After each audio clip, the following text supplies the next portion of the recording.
Do I understand that you saw a creature in the lake that had texture something like the skin of this shark that's swimming past here? Yes, very much similar. Sort of very smooth and shiny. No scales?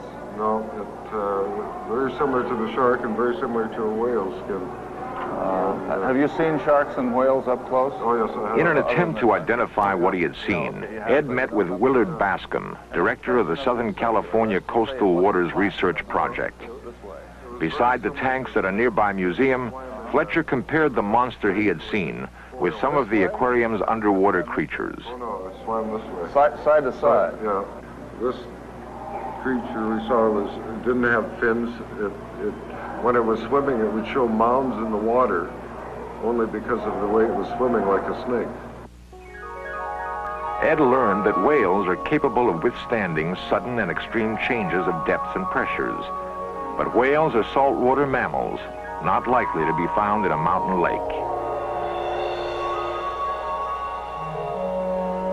Some believe Ogopogo to be a giant eel. Eels are known to grow to lengths of 20 feet, and they do inhabit freshwater lakes.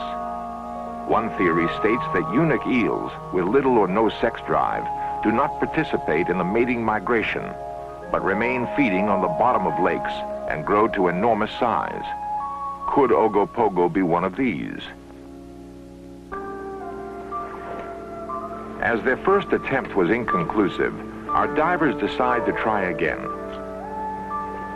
This time off Squally Point, where Indian legends tell of the cave-like home of the lake monster.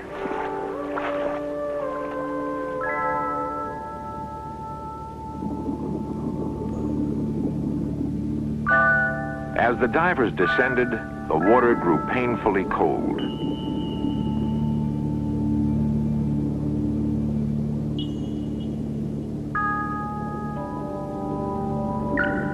Amid the rocks, our divers found many cavernous openings, but no signs of Ogopogo living in any of them.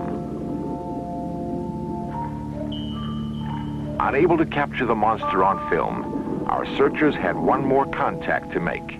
The authoress of Beneath the Depths, Arlene Gall, who owns the only known motion picture footage reputed to be of Ogopogo. The most conclusive evidence that I personally feel that we have on the Ogopogo is the fold and film. The fold and film actually shows a large animate object surfacing, submerging, and propelling itself through the waters at a very high speed. There is very little doubt in my mind that there is a creature or creatures of massive size beneath the depths of Okanagan Lake.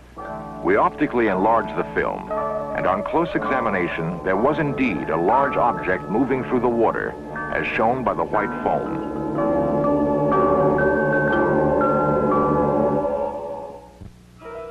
Professor Willard Bascom comments on the conditions necessary for the development of a monster. One of the difficult problems is this is in a fairly small lake, which is only 90 miles long and 2 or 3 miles wide. And it just doesn't seem likely that you could have developed any animal quite so large in the relatively short time available since that lake was frozen solid during the ice ages. It just seems very unlikely to me. I do believe that in the open ocean there's probably lots of very large animals that are so rarely seen by man, sea monsters if you will, animals of a certain kind which are much larger than any others like that have ever been seen. But all animals have certain problems of getting oxygen and of feeding and of living through the winter time and of mating and raising young and all the other things. And all of those things still need to be described about this particular creature, whatever it may be. But there's no question there are very large animals in the sea which are only rarely seen. So anything might be a sea monster if it grew to a very unusual size. The persistent question remains. What is it so many reliable witnesses say they've seen in the lake? Could so many people be wrong? Whether the creature is something known or unknown, it's difficult to ignore these pictures and the large number of sightings of a creature scientists cannot explain. What it is, we still don't know. Perhaps someday a scientific expedition will tell us. In the meantime, the fold-in film provides us with the most conclusive evidence that something very large lives in Lake Okanagan.